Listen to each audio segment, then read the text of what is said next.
Dr. Catherine Connolly le dul. 7 minutes, is it? Yeah, to support this. I support this bill. I do so, however, with a sense of nausea at the cynicism of the Labour Party in failing to recognise their absolute contribution to the homeless crisis and their policies. And sneering is not an answer, but certainly a recognition of the role that you played when you had a majority in government and pursued policies that actively led to this crisis, which I'm going to come back to. In relation to the Act itself, it's an indictment of local authorities and it's an indictment of our society that 5 years after we amended the Constitution to give rights to children, that we need to bring in legislation to tell a housing authority to consider the family and to recognise persons as a family unit. So while I'm supporting the bill has to be put in perspective. And if I go back to what Fine Gael and Labour did when they had an overwhelming majority, they actively brought in policies that created the homeless crisis and the housing crisis. They put an end to affordable housing. They lowered the standards. And if you could, Ciancorla, I would appreciate if they didn't interrupt. I didn't interrupt them. And really the truth must be out in relation to this matter, because we have again what we had in the time of Bertie Ahern, where we were told to go and take our own lives rather than whining. We have the exact same language from Fine Gael today and from the junior minister. And I read with horror what he said in relation to our reputation abroad. And he said some of this narrative has seeped into international coverage of our housing system and is damaging to Ireland's international reputation, that our social response to this issue is being portrayed as dysfunctional. The housing crisis is dysfunctional. The response of the previous government and this government is dysfunctional. Let us make the English language mean something. No an Gaeilge is come along. Ach tá sé Harbh tábhachtach go maimmuid unric sa Dáil seo, agus an írinne a inchint.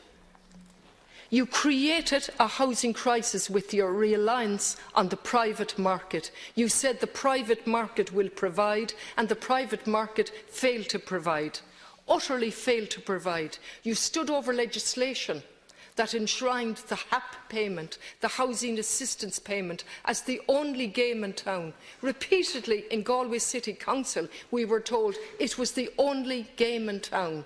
That is public taxpayers' money going into the landlord's pocket at a capped level. However, in Galway City, as in the other cities in our country, no tenant can get a property at that capped level. So to add insult to injury, the tenant or the applicant has to go and get the extra money. That used to be regarded as a under-the-counter payment. Now it's a recognised official payment. So we have the HAP payment and we have the applicant tenant struggling to get the over-the-counter payment to pay the landlord a rent that's way, way beyond their capacity. And all over the years that I've watched this grow, and as a councillor, we appealed to the then Minister, who happened to be Minister O'Sullivan, to come to Galway. This crisis did not happen when you went out of power. This crisis happened as a result of what you did when you had power. In relation to Galway, not one single social house has been built since 2009. Yes, there was money. You made choices about that money and you decided not to build one single social house. This year in Galway, we will build 14 houses at Ciancorla, in a city where we have a minimum of 13,000 people on a waiting list since 2001. How many governments have we gone through since then? Since 2001. Not one single social house. But we had plenty of money for the rental accommodation scheme, for the housing assistance payment scheme.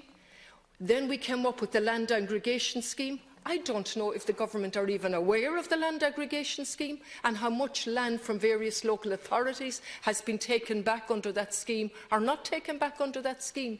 So if I stick with Galway, 13,000 people, some of them waiting since 2001, and then on top of that, a major homeless crisis. And yes, it will be great if the officials in Galway treat those turning up as homeless, first of all, as a family. That will be marvellous. Unfortunately, we have also run down the resources in the local authority, so we have the staff absolutely strained beyond belief, moved from department to department, not allowed to build up an expertise or a feeling in relation to the homelessness. And they are now functioning as estate agents, looking for houses all over the city. And if you don't believe me, listen to the auctioneers in Galway as they tell you there's no supply of private housing. And try and take a little trip down there and see the homelessness on our streets. And then go up to the men's hostel in Eyre Square, right in the middle of our lovely city. And when men turn up there, they're told, sorry, we're full, and tonight we can give you a sleeping bag and you can sleep a little warmer on our streets. Now, I'm not given to exaggeration, I'm given to facts, and these are the facts in Galway City.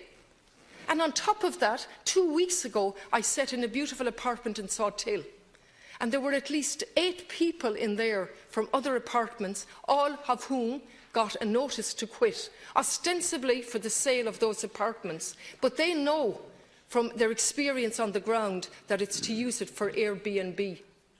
And today, or yesterday in the paper, we saw a 6-bedroomed house in Dublin, approximately 150,000, I can't remember the precise figure, so I'm taking a figure that's probably a little lower. 150,000 per year for a 6-bedroom house, Airbnb, that this government has utterly failed to regulate.